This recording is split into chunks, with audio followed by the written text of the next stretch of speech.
Echoes from the Orient by William Quan Judge. Chapter 9. In dealing with these doctrines, one is compelled now and then to greatly extend the scope and meaning of many English words. The word race is one of these.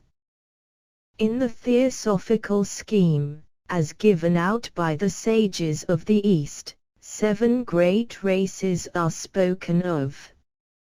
Each one of these includes all the different so-called races of our modern ethnology.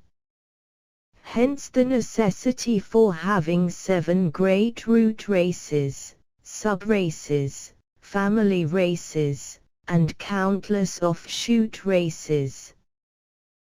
The root race sends off sub-races, and these divide into family groups, all, however, being included in the great root race then undergoing development.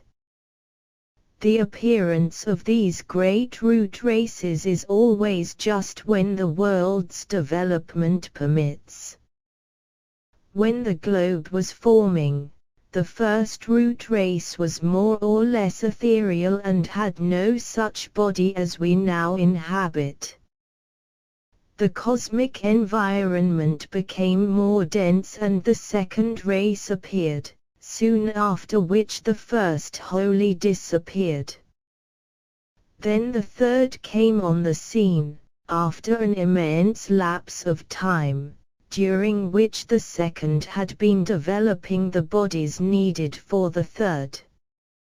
At the coming of the fourth root race, it is said that the present human form was evolved, although gigantic and in some respects different from our own.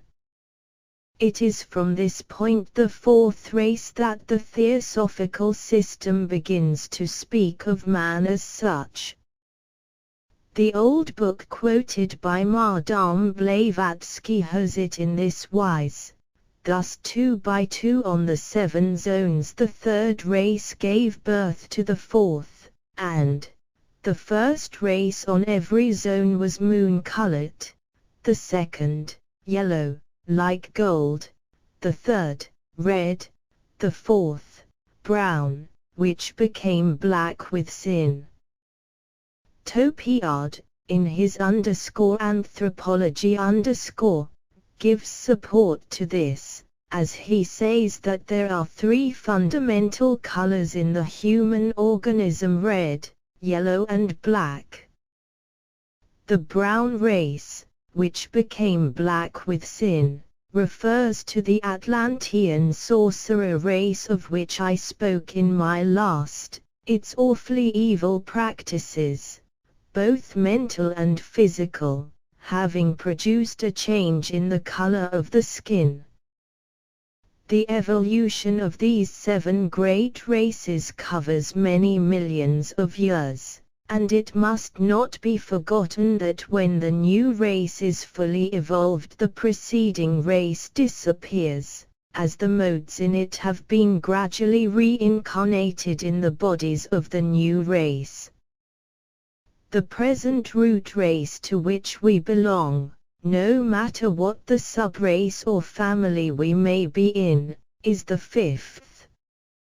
It became a separate, distinct and completely defined race about 1 million years ago, and has yet many more years to serve before the 6th will be ushered in. This 5th race includes also all the nations in Europe, as they together form a family race and are not to be divided off from each other. Now, the process of forming the foundation, or great spinal column, for that race which is to usher in the 6th, and which I said is now going on in the Americas, is a slow process for us.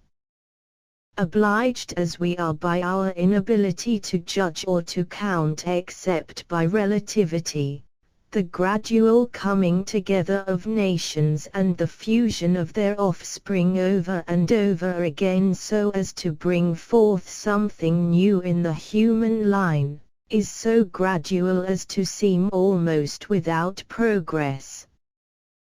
But this change and evolution go on nevertheless, and a very careful observer can see evidences of it. One fact deserves attention.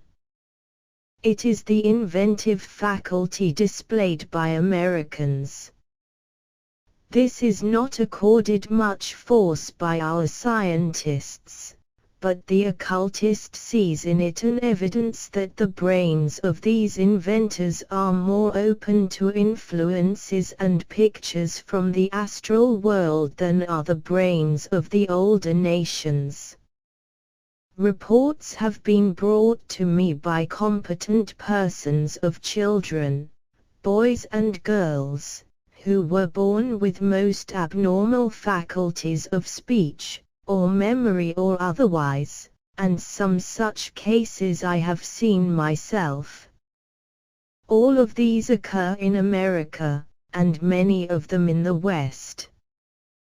There is more nervousness here than in the older nations. This is accounted for by the hurry and rush of our civilization, but such an explanation really explains nothing, because the question yet remains, why is there such hurry and push and change in the United States?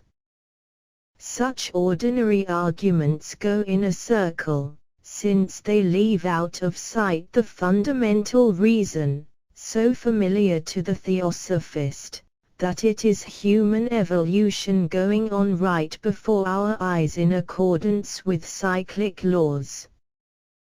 The theosophical adepts believe in evolution, but not that sort which claims an ape as our ancestor.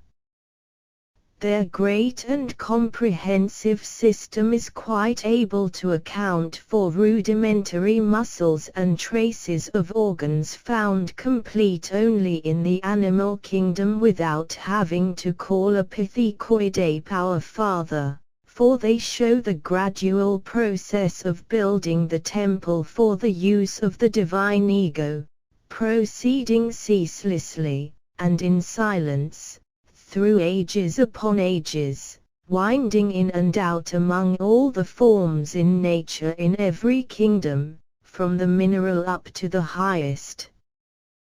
This is the real explanation of the old Jewish, Masonic and archaic saying that the temple of the Lord is not made with hands and that no sound of building is heard in it.